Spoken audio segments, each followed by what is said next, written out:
Bismillahirrahmanirrahim. Assalamualaikum warahmatullahi wabarakatuh. Alhamdulillahirabbil alamin. Nahmaduhu wa nasta'inuhu wa nastaghfiruhu wa na'udzubillahi min syururi anfusina wa min sayyiati a'malina.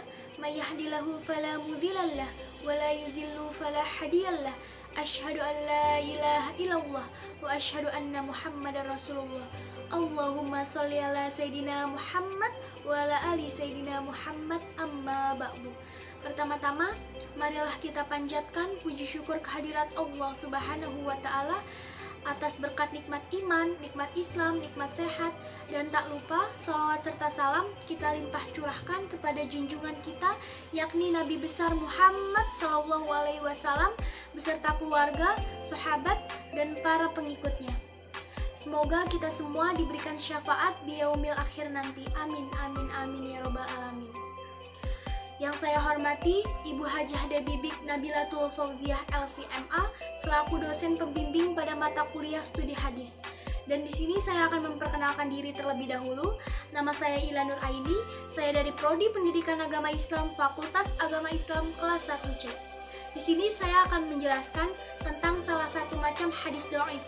Nah, sebelum kita masuk ke salah satu macam hadis dhaif, kita harus tahu dulu nih, apa sih pengertian hadis dhaif itu? Dan apa aja sih macam-macam hadis dhaif itu? Kita bahas satu-satu ya. Oke, yang pertama, pengertian dari hadis dhaif.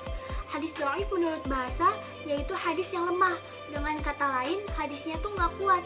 Nah, menurut istilah, banyak banget para ulama yang berbeda pendapat dalam mendefinisikan hadis dhaif ini.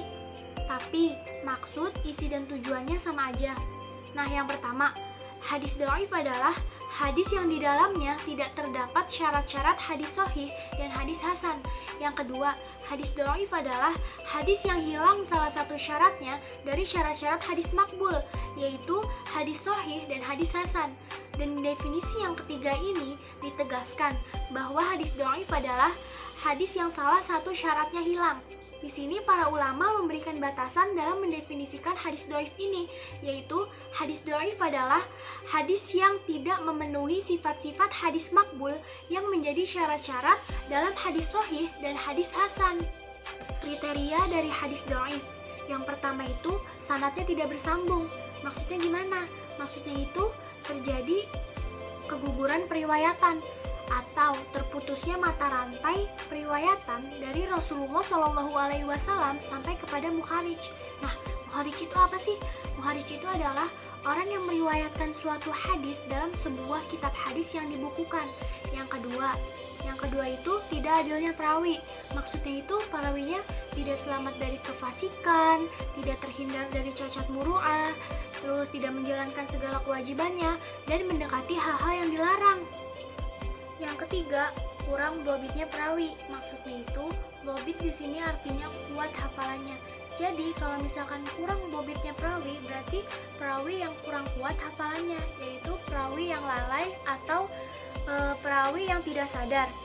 Yang keempat itu adanya syadz. Syadz itu adalah orang yang berbeda pendapat mengenai hadis dalam meriwayatkannya atau masih menyelisih. Yang kelima itu adanya ilat atau adanya penyebab samar atau tersembunyi yang menyebabkan tercemarnya suatu hadis sahih meski secara zahir terlihat hadis ini bebas dari cacat. Selanjutnya, macam-macam hadis dhaif. Yang menyebabkan hadis digolongkan sebagai hadis dhaif itu karena ada dua hal.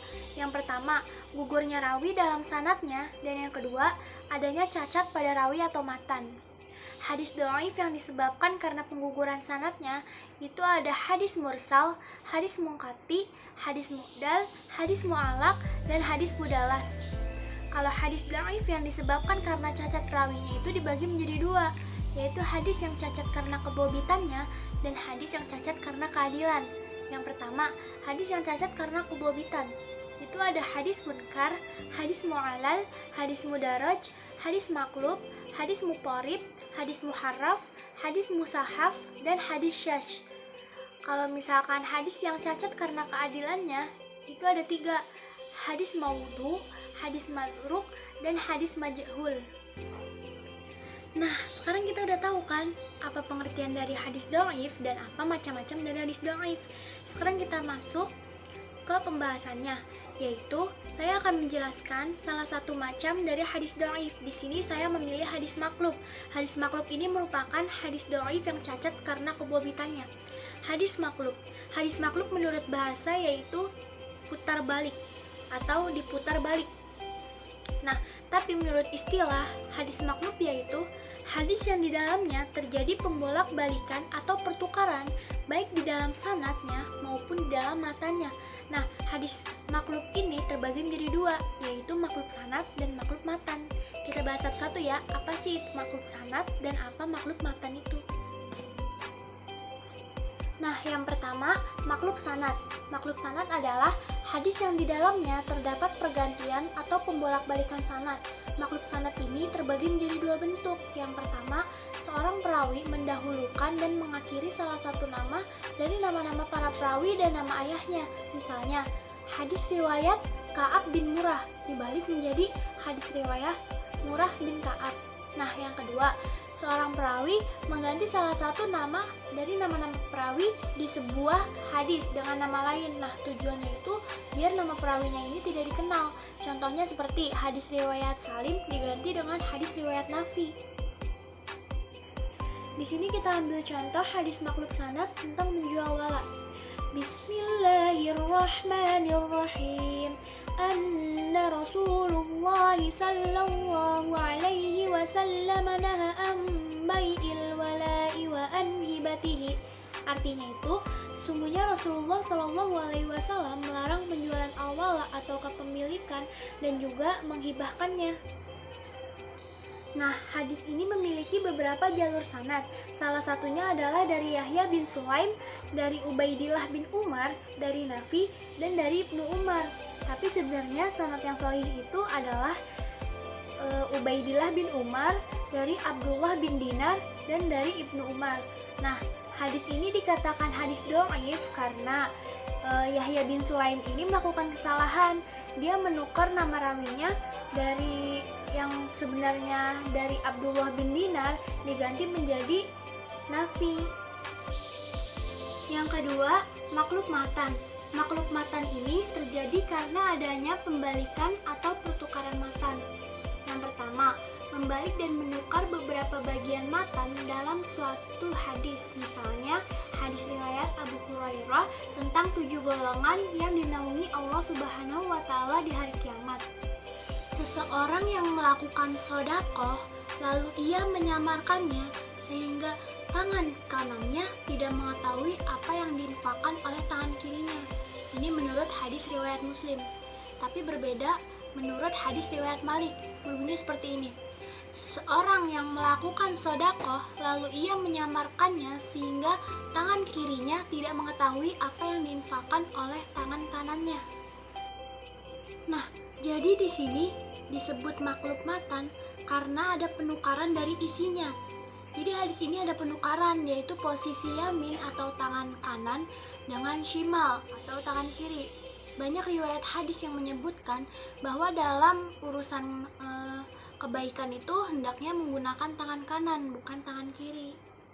Nah, apa sih hukum dari hadis maklub itu? Yang pertama, jika penukarannya untuk mengasingkan, ini tidak boleh karena sama aja itu mengubah hadis. Ini juga menjadi kelakuan para pembuat hadis-hadis palsu. Nah, yang kedua, jika penukarannya untuk menguji, itu maka boleh karena untuk memperkuat hafalan. Yang ketiga, jika penukarannya karena keliru atau lupa, itu hukumnya uzur. Tapi kalau udah keseringan dilakuin, itu akan hilang kebobitannya dan menjadi hadis dhaif. Mungkin cukup sekian materi yang bisa saya sampaikan dan jelaskan. Semoga bermanfaat bagi kita semua. Yang benar datangnya dari Allah Subhanahu wa Ta'ala, dan yang salah, khilaf atau keliru datangnya dari saya pribadi, karena sesungguhnya kebenaran hanya milik Allah Subhanahu wa Ta'ala. Akhirul kalam, subhanakallahumma wa bihamdika asyhadu an la ilaha illa anta astaghfiruka wa atubu ilaik. Walahul muwafiq ila atwamit thoriq. Assalamualaikum warahmatullahi wabarakatuh.